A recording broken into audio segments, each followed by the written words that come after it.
Selfie no আচ্ছা আচ্ছা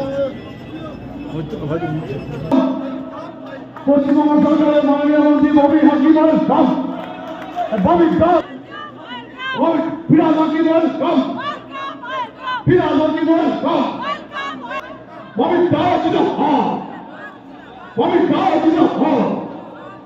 ববি দাস ববি দাস ববি দাস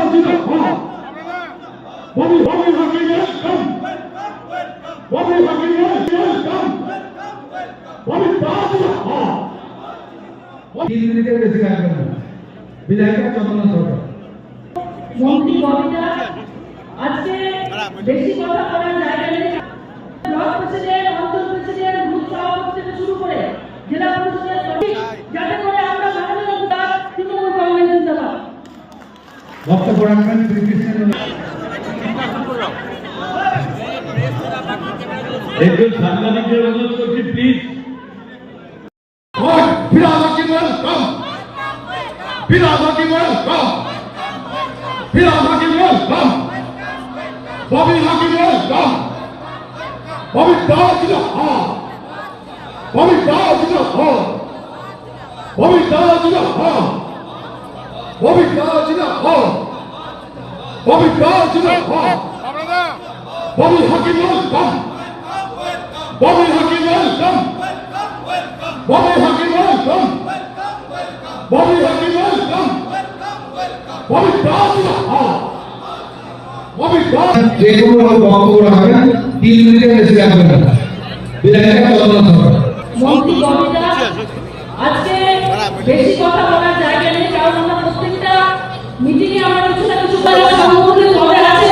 বিশেষ করে ব্লক প্রেসিডেন্ট, অঞ্চল প্রেসিডেন্ট, বুথ সভাপতি থেকে শুরু করে জেলা পরিষদ যাতে করে আমরা মাননীয় মুখ্যমন্ত্রীকে উপহার দিতে পারি, সেই মুখ্যমন্ত্রী আমাদের লড়াই এবং ববিতা জিন্দাবাদ, তৃণমূল কংগ্রেস জিন্দাবাদ। বক্তব্য রাখবেন শ্রীকৃষ্ণ নারায়ণ চৌধুরী মহাশয়। পবিত্র দিনে আপনারা সবাই উপস্থিত হয়েছে। বাংলা তৃণমূল কংগ্রেসের উদ্যোগে সভাপতি রহিম বক্সির প্রধান বক্তা হিসাবে উপস্থিত হয়েছেন আমাদের রাজ্য তৃণমূল কংগ্রেসের সাধারণ সম্পাদক এবং মন্ত্রী, মিউনিসিপ্যালিটির মেম্বাররা আছেন, পঞ্চায়েতের সকলে কোনো না কোনো সময় সে কৃষ্ণেন্দু নারায়ণ হোক, সমর মুখার্জি হোক, সাবিত্রী হোক, সবাই আমরা বরকতদার সামনে দিচ্ছি।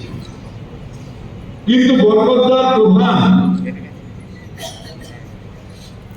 যে ইচ্ছাটা ছিল, বারবার করে উনি যেটা বলেছিলেন, বারবার করে উনি যেটা সব মিটিং এ বাংলায় যেখানে যেতেন সেই মিটিং এ বলতেন, এই সিপিএমটাকে বঙ্গোপসাগরে ছুড়ে ফেলে দাও।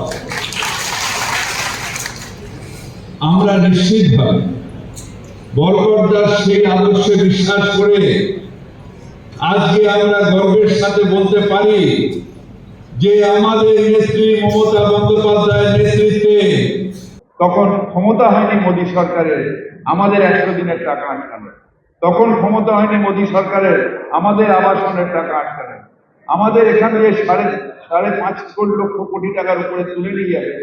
আর আমাদের আখেরে যে স্কিমগুলোর টাকা, যেগুলো স্যাংশন করা টাকা, সেই টাকা দেবেন আজকে প্রায় 1,78,000 কোটি টাকা আটকে রেখে দিয়েছে বাংলার মানুষের। এই ক্ষমতা ছিল না যদি 34টা সাংসদ, ওদের 18টা সংসদ হয়ে ওরা লাফালাফি এমন করেছে যে বাংলার মানুষের অস্তিত্ব সংকট হয়ে গেছে। বাংলার মানুষকে মাথা তুলে সারা জীবন দাঁড়িয়েছে, কারোর সামনে মাথা নত করেনি। তাই বাংলার নিজের যে লড়াই সেটা লড়ে নেবে, তার জন্যে আমাদের বেশি করে সংসদে বাংলার মানুষের রিপ্রেজেন্টেটিভ পাঠাতে হবে, যারা ওখানে দাঁড়িয়ে মোদির দালালি করবে না, আবার এখানে চুপ করে বসে থেকে নড়বেও না চড়বেও না, সেরকম সাংসদ নয়।